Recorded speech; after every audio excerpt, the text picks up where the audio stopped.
दोस्तों, मालदीव के नए राष्ट्रपति मोहम्मद मुइज़्ज़ू मालदीव की फॉरेन पॉलिसी में काफी बड़े बदलाव ला रहे हैं और ऐसा पहली बार हुआ जब मालदीव के नए राष्ट्रपति ने भारत को छोड़कर किसी दूसरे देश का दौरा सबसे पहले किया। और हैरानी की बात तो यह है कि जिस वक्त मोहम्मद मुइज़्ज़ू इस देश का दौरा कर रहे थे, उसी वक्त मालदीव के अस्पताल में काफी बेसिक सामानों की भी भारी शॉर्टेज देखी जा रही है। और बड़ी बात तो यह है कि ये कमी आने वाले समय में दूर होती भी नजर नहीं आ रही। दरअसल दोस्तों, लेटेस्ट रिपोर्ट के मुताबिक मालदीव के अस्पतालों में सिंगल यूज डिस्पोजेबल आइटम की बहुत कमी है। ऐसा इसलिए हुआ क्योंकि मालदीव के पास इन्हें खरीदने के लिए प्रॉपर बजट नहीं है और इनकी डिलीवरी में काफी देरी हो रही है। बता दें कि मालदीव हर साल 2 बार इस तरह के डिस्पोजल आइटम की खरीद करता है और फिर देश भर के अस्पतालों में इनका वितरण किया जाता है।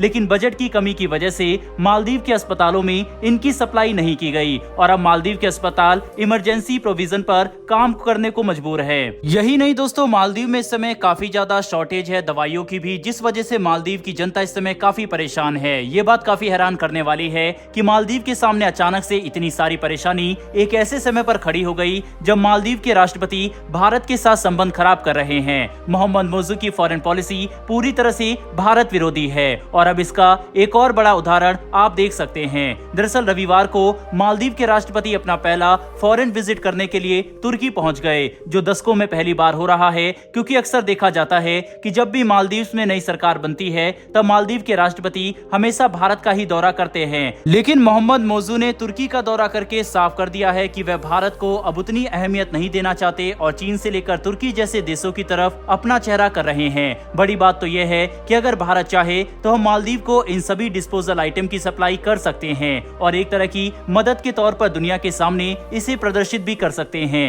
लेकिन भारत ऐसा फिलहाल करता नहीं नजर आ रहा। जिस तरह से मालदीव के अस्पताल में इन डिस्पोजेबल आइटम की कमी होते जा रही है, उससे ये बात तो साफ है कि अगर अगले कुछ हफ्तों में इन्हें नहीं खरीदा गया तो मालदीव के लिए चुनौती काफी ज्यादा बढ़ जाएगी। और चीन के बारे में तो हम सभी जानते हैं कि चीन बिना अपने इंटरेस्ट के किसी को एक पैसा भी नहीं देता, तो कई मिलियन डॉलर के हॉस्पिटल सप्लाई की बात तो काफी मुश्किल नजर आती है।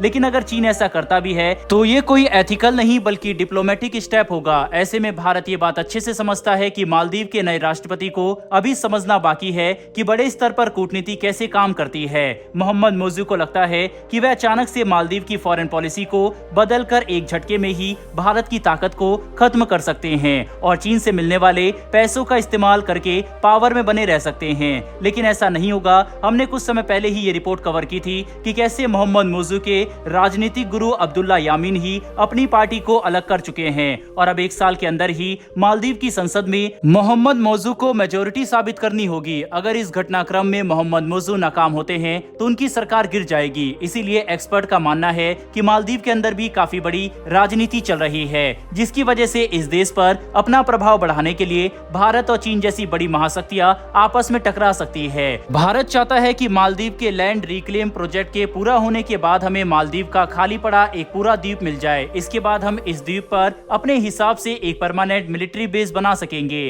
और बिना मालदीव को बताए जितने हो सके उतने सैनिक यहाँ पर अपनी जरूरत और इंटरेस्ट के अनुसार तैनात कर पाएंगे। बड़ी बात तो यह है कि अगर यह आइलैंड भारत को मिल गया तो मालदीव को भी कई लाखों डॉलर का लोन मिलेगा, जिसे वह अपनी शर्तों पर कई सालों में चुका सकते हैं। मतलब दोनों देशों का फायदा है और इसी प्रिविलेज के लिए चीन भी मालदीव पर दबाव बनाने की कोशिश कर रहा है। हालांकि भारत के लिए बड़ी चिंता यह है कि मालदीव के साथ हमारे डिप्लोमेटिक संबंध को कैसे बचाया जाए। बता दें कि मालदीव की सरकार ने न सिर्फ हमारे सैनिकों को बाहर भेजने के लिए आधिकारिक तौर पर रिक्वेस्ट कर दी है, बल्कि भारत के साथ पिछले सालों में साइन किए गए 100 से भी ज्यादा एग्रीमेंट को रिव्यू कर रहा है। जिसका मतलब यह है कि मालदीव और भारत के कूटनीतिक संबंधों को काफी उतार चढ़ाव देखना पड़ सकता है और चीन इसी घटनाक्रम का पूरा फायदा उठाना चाहता है। कुल मिलाकर समझने की कोशिश करें तो भारत के सामने इस वक्त ग्लोबल लेवल पर कूटनीति से जुड़ा काफी सारी परेशानी खड़ी हो चुकी है, जहां एक तरफ यूक्रेन और रूस की वजह से क्रूड ऑयल की पेमेंट में आ रही दिक्कतें खड़ी है, तो वहीं दूसरी तरफ इजराइल और हमास की वजह से